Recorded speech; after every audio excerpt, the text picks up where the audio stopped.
अस्सलाम वालेकुम जी अस्सलाम वालेकुम जी। फ़याज़ रामे आप लोगों से मुख़ातिब है। उम्मीद है आप सब लोग खैर व आफ़ियत से होंगे। बात करेंगे सादुर रहमान और लकी भाई केस के हवाले से, और आज उनकी अदालत में हियरिंग थी। उसके हवाले से सबसे पहले तो जनाब आज एक बड़ी ही ज़बरदस्त किस्म की और धमाकेदार किस्म की फुल ऑफ कॉन्फिडेंस एंट्री थी, साथ की अपनी मिसेस के साथ। और क्या ही हीरो जैसी एंट्री थी। उन्होंने जनाब अपनी मिसेस का हाथ पकड़ा हुआ था और फुल दबंग स्टाइल में अदालत में उनकी एंट्री थी। एनी हाउ एक चीज़ तो देखने में नज़र आई कि किसी खातून का किसी मर्द के बगैर कॉन्फिडेंस क्या होता है, और जब उसका हस्बैंड उसके साथ होता है तो क्या कॉन्फिडेंस होता है। खैर इस सारे केस में रूप जोई का रोल इससे पहले भी टाइग्रेस का रहा, लेकिन आज जिस तरह से साथ उनके साथ थे, हाँ, वो और भी ज़बरदस्त किस्म से उनका जो एक बॉडी जेस्चर है वो नज़र आ रहा था, और फुल ऑफ कॉन्फिडेंस दोनों का। एनी हाउ वो पेश हुए तकरीबन कोई 11:30 से पौने 12 बजे के करीब अदालत में। उस वक़्त मैं सुभान के केस में बतौर वकील आर्गुमेंट कर रहा था। हमने एक एप्लीकेशन दी थी 249 ए की, कि उसको बरी किया जाए, उसके खिलाफ कोई पुख्ता शहादत इस केस में मौजूद नहीं है।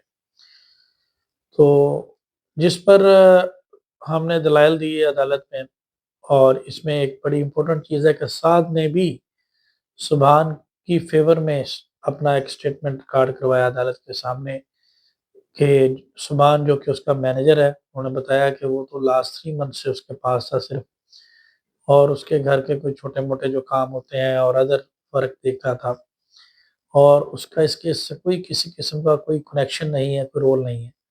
एनी हाउ अदालत ने वो हमारी एप्लीकेशन हाँ, प्रीमैच्योर कहते हुए कि फ़र्द जुर्म चार्जशीट फ़ाइल होने के बाद, फ़र्द जुर्म ऐड होने के बाद जो है वो उसके ऊपर को इस तरह जो है वो कम से कम अदालत ने कहा कि जो कंप्लेनेंट पार्टी है उसको एविडेंस पेश करने का मौका मिलना चाहिए। इस बेस पे उन्होंने हमारी उस एप्लीकेशन को रिजेक्ट कर दिया।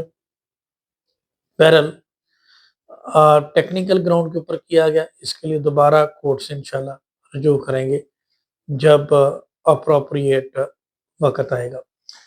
तो उसके बाद लकी भाई की जो लीगल टीम है उन्होंने जनाब अदालत में एक एप्लीकेशन दी कि उनके जो पर्सनल चीज़ें हैं उनके पास, mobile phone, laptop, YouTube, Instagram, credit card, wallet वगैरह जो भी चीज़ें हैं, उनकी स्पुर्दारी के लिए एक एप्लीकेशन गुज़ारी गई कि उनकी स्पुर्दारी के लिए अलाउ किया जाए।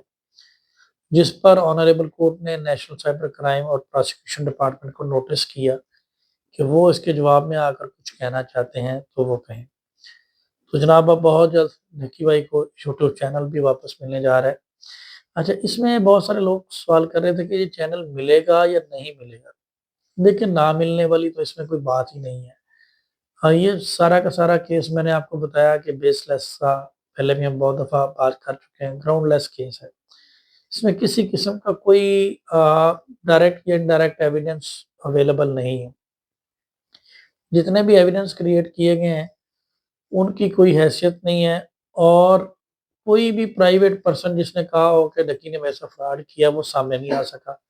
प्रमोशन के हवाले से कोई कानून नहीं है, और बहुत सारी चीज़ें हैं, तो कोई क्लैरिटी नहीं है इस पूरे केस में। जबकि प्रोसिक्यूशन का केस स्ट्रॉन्ग ही तब होता है जब उसमें क्लैरिटी और डाउट्स ना हो। इसमें तो सारे केस में डाउट्स हैं।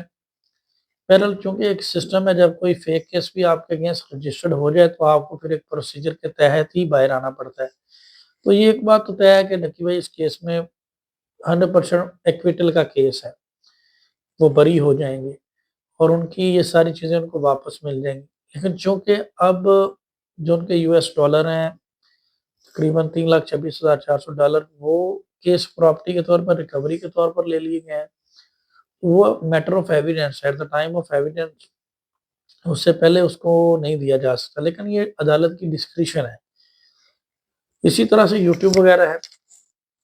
अब यूट्यूब से जो चीज़ें रिकवर होनी थी, जो वीडियोज़ रिकवर होनी थी, वो तो उन्होंने ले ली। अब फर्दर उसको फ्रीज़ करने का कोई पर्पज़ नहीं बनता।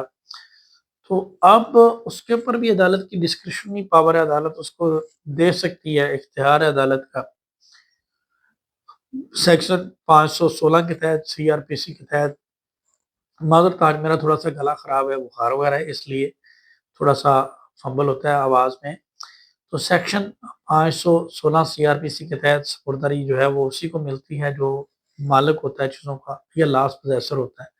تو اس کے مطابق ڈکی پورا فٹ بیٹھتا ہے، وہ یوٹیوب چینل کا قبضے میں بھی اسی کے لیا گیا، وہ آنا بھی آن بھی اس کو کرتا ہے، تو وہ اس کو دیے جا سکتے ہیں۔ لیکن یہ discretionary power of the court ہے، ڈیپینڈ کرتا ہے کورٹ اس کو کس نظر سے دیکھتی ہے، کیونکہ جو چیزیں ریکوری ہونی تھی، جو ویڈیوز تھیں، ہاں موبائل فون اور لیپ ٹاپ وغیرہ کے حوالے سے ایک آبجیکشن وہ اٹھا سکتے ہیں جناب کہ ہم نے ابھی ان کا فرانزک کروانا ہے، ان ویڈیوز کا فرانزک کروانا ہے، تو اس طرح کی رپورٹ پیش کر کے کوئی ٹیکنیکل ہرڈل کریٹ کر کے وہ اس کو روکنے کی کوشش کریں گے، ادروائز ان کی یہ چیزیں ان کو مل سکتی ہیں۔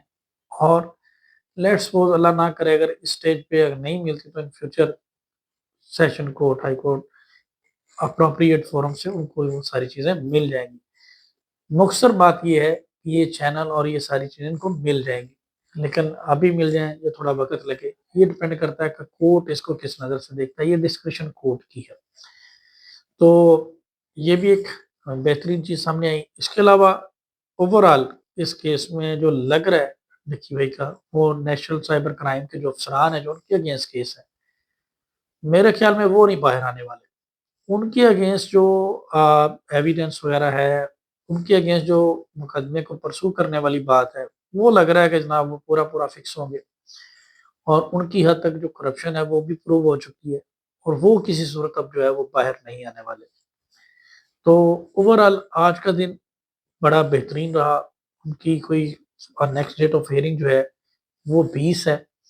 آج فرد جرم عائد نہیں ہو سکی کیونکہ اپلیکیشن آ گئی دو، ایک 249A والی تھی، یہ ہے جب تک یہ اپلیکیشن ڈیسائیڈ نہیں ہوتی چارج فریم نہیں ہو سکتا۔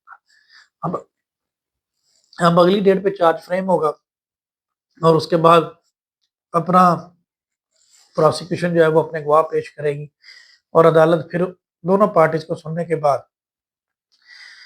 اس کیس کی جزا یا سزا کا فیصلہ کرے گی۔ تو میری آبزرویشن کے مطابق تو اب اسی طرف ہی جانا چاہیے کہ جلدی اس کیس پہ چارج شیٹ لگوا کے، فرض جرم لگوا کے اس کا ٹرائل کمپلیٹ کرنا چاہیے جتنی جلدی ہو سکے، اور اس کو بری کروانا چاہیے تاکہ جو بھی چیزیں ہیں، جو بھی معاملات ہیں وہ کلیئر ہو سکے، کیونکہ یہ 100% ایکویٹل کا کیس ہے۔ تو آپ سب لوگوں کا بہت شکریہ، اپنا خیال رکھیے گا، دعا میں یاد رکھیے گا، اللہ حافظ۔